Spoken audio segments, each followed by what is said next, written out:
Dernier né d'une très grande famille, Fabrice Nzeyimana est un chanteur-compositeur burundais de la musique gospel et producteur de Heavenly Melodies. Dès son jeune âge, il avait une très grande passion pour Dieu, sa nation et la musique. Ces trois choses étaient toujours dans son cœur. De l'église, il mettait une robe et imitait le prêtre, chantait l'hymne national autant de fois que possible et il fabriquait sa propre guitare avec n'importe quoi. Imaginez donc que Fabrice ait une fois été sous-estimé en tant que chanteur, qu'il ait fait des études de théologie ou encore que Heavenly Melodies soit aujourd'hui implanté dans tous les pays de la communauté est-africaine. Préparez-vous à découvrir tous ces faits et bien d'autres dans cette vidéo. Mais avant de commencer, j'aimerais juste rappeler aux gens qui sont nouveaux sur notre chaîne de ne pas oublier de s'abonner mais aussi d'activer la cloche notification pour être notifié à chaque fois que l'on poste une vidéo. On commence. Il a fait ses débuts à l'école.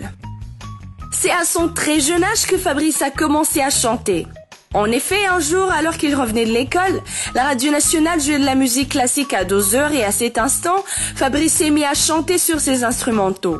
Ensuite, il a écrit ses propres mots et par après, chanté ses propres chansons. Un jour à l'école primaire, lui et ses camarades ont passé un examen de chant et au lieu de chanter les chansons d'autrui, Fabrice a dit au professeur qu'il voulait chanter sa propre chanson. Ils ont tous été choqués et éblouis que ses professeurs lui ont donné la meilleure note suite à sa créativité musicale. Il a été sous-estimé mais pas découragé. Fabrice n'a jamais douté de lui mais certaines personnes l'ont fait. En effet, il se souvient qu'il y a un groupe scolaire auquel il voulait intégrer et que quelqu'un lui a dit qu'il ne serait jamais chanteur.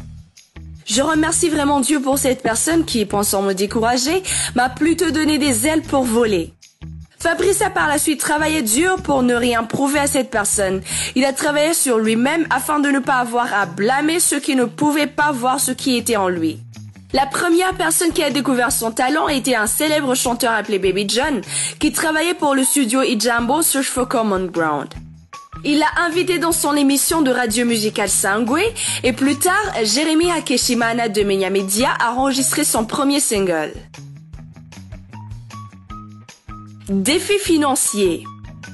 Quand Fabrice a commencé la musique, il n'y avait pas de moyen facile de la contourner. Il fallait apprendre les instruments et le faire correctement. Pendant cette période, raconte-t-il, il y avait très peu de bons studios. De plus, il était jeune et c'était difficile pour lui d'obtenir de l'argent pour aller dans des studios. Mais aussi, à part les difficultés financières, il était difficile de convaincre sa famille qu'il allait devenir chanteur parce qu'à cette époque, il était un brillant élève au lycée du Saint-Esprit et la musique était la dernière attente de sa famille. Fabrice a par après décidé de faire à la fois les études et la musique. Et c'est ainsi qu'il a fini par faire du droit à l'université. Plus tard, pour entretenir sa passion pour le ministère, il a décidé de faire la théologie dans une université américaine où il a obtenu son diplôme avec sa femme, Maya. Heavenly Melodies. D'après Fabrice, son équipe Heavenly Melodies est l'équipe la plus travaillante qu'il connaisse. Travailler avec nous nécessite une chose, engagement. Si vous demandez à quelqu'un qui a déjà fait partie de HM, Heavenly Melodies, il vous dira que travailler dur, être pleinement engagé, a toujours été notre devise. C'est vraiment amusant parce que nous sommes comme une famille. Aujourd'hui, Heavenly Melodies est devenue une grande équipe implantée dans les pays est-africains, notamment au Burundi, au Rwanda, en Ouganda, au Congo et au Kenya. Toutefois, cela nécessite beaucoup de travail, des réunions en ligne, une intentionnalité dans l'établissement des relations, ce qui n'est pas facile mais c'est notre vocation. Fabrice et son équipe croient qu'ils seront bientôt dans tous les pays africains et feront une union africaine de culte, raison pour laquelle ils font Overflow, une conférence qui rassemble des artistes chrétiens venant de toute l'Afrique. Voyage à la quête musicale. Fabrice et son équipe voyagent souvent pour leur musique, pour des conférences, et ils se préparent à voyager davantage pour propager la bonne nouvelle à travers son chant, mais tout a un point de départ. Pour lui, la musique est une grande science qui nécessite beaucoup de recherche. Quand il enregistre un album, c'est comme écrire un livre. Il fait beaucoup de recherches, plonge dans l'imagination et crée. C'est comme cuisiner. Je mets beaucoup d'ingrédients de différentes parties du monde. Je voyage dans mon imagination, mais parfois voyager doit être réel. Peu importe ce qu'il me faut pour faire de la bonne musique, je le ferai toujours. Impact de sa musique. Fabrice a entendu des gens dire qu'aucun album ne ressemblait à l'autre. Et il aime ça parce qu'il déteste la musique monotone, d'autres comme les paroles, la musique, etc. Il nous a raconté que le plus grand compliment qu'il ait jamais reçu était celui d'une personne qui lui a dit qu'il avait donné sa vie au Christ à travers une de ses chansons intitulée Adziliki. Malheureusement, cette personne a rendu l'âme et j'ai hâte de la rencontrer au paradis et de chanter cette chanson avec elle un jour. Son album Overflow 19. Avec cet album, Fabrice est senti à nouveau jeune. Lorsqu'il le préparait, il cherchait un nouveau son, qui serait comme un pont entre les générations. De plus, il voulait se recréer musicalement.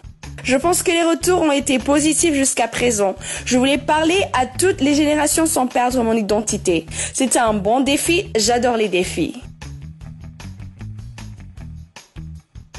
L'industrie de la musique gospel. D'après Fabrice, les musiciens de la musique gospel sont les musiciens les plus travailleurs qu'ils connaissent. Son souhait est qu'ils puissent être soutenus et entendus. Cependant, il souligne qu'il souhaite que la différence entre le ministère et l'industrie reste claire. Selon lui, l'évangile est un ministère, ni plus ni moins. Autant que nous allons là-bas et travaillons sur notre métier, l'objectif principal est et doit rester servir Dieu. Source de ces thèmes. Fabrice trouve ses thèmes dans ses conversations avec Dieu, dans sa marche avec lui et ce qu'il voit autour de lui. En ce qui concerne les sons, il fait de son mieux pour apporter un nouveau son avec tout nouvel album.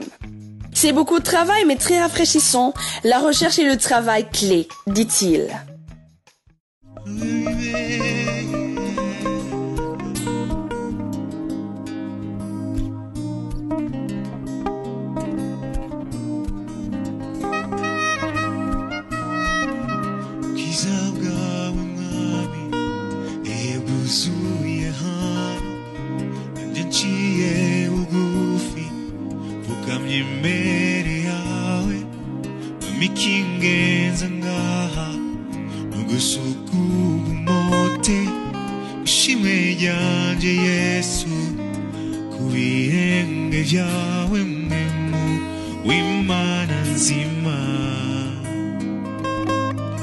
Nyiganyiza kino kibanza rungika zandimi zisha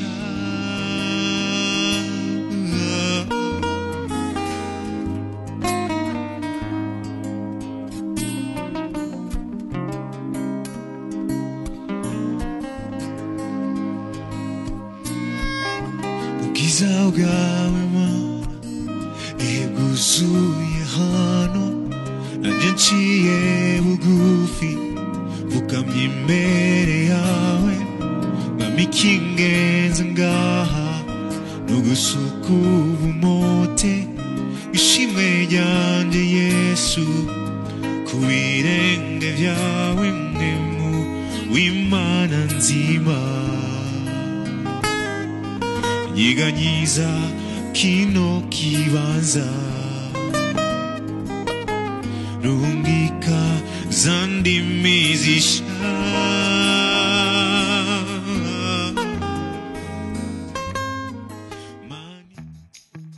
Influence des médias et des réseaux sociaux. Aujourd'hui, nous vivons dans un monde où tout est technologie. Chanteurs ou chefs de culte se rendent sur YouTube pour se former ou s'informer, et bien sûr, il y en a qui n'arrivent pas à se trouver. Fabrice Nzeimana leur passe un message. Soyez vous-même, soyez qui Dieu veut que vous soyez. C'est bien d'être sur les réseaux sociaux sans contenu tant que vous travaillez dur sur quelque chose de mieux. Ne ressentez pas la pression de perdre pour apparaître. Soyez simple, humble et restez dédié à Dieu. Ces réalisations musicales n'ont été possibles que grâce à la contribution de tant de personnes. Je ne peux pas les nommer toutes, mais je peux nommer quelques-unes, dont le pasteur Richard Tumbu, qui était mon premier directeur musical, le pasteur Emmanuel, Apollinaire Hawoniman en tant que mentor, beaucoup de grands amis dans la lutte comme Fortran, Clark, Ngabile, Ange, les pasteurs qui m'ont aidé spirituellement malgré mes imperfections, de grands musiciens et leaders comme Doudou, David Willy, ma grande famille Heavenly Melodies qui a toujours cru et continue de croire en moi, mais aussi Dieudonné Nahima Anaki, qui, à travers son organisation New Generation, fut la première personne qui a cru en mon rêve Heavenly Melodies et soutenu tous mes premiers pas. Tout le monde a joué un grand rôle dans ce qu'il est et ce qu'il est devenu. D'après Fabrice, sa plus grande réalisation en musique est le fait d'avoir trouvé une grande famille. Et voilà les amis, c'est la fin de notre vidéo. J'espère bien qu'elle vous a beaucoup appris sur Fabrice Nzeyimana. Si vous avez aimé la vidéo, n'hésitez pas de liker la vidéo, mais aussi de le dire dans les commentaires. À bientôt!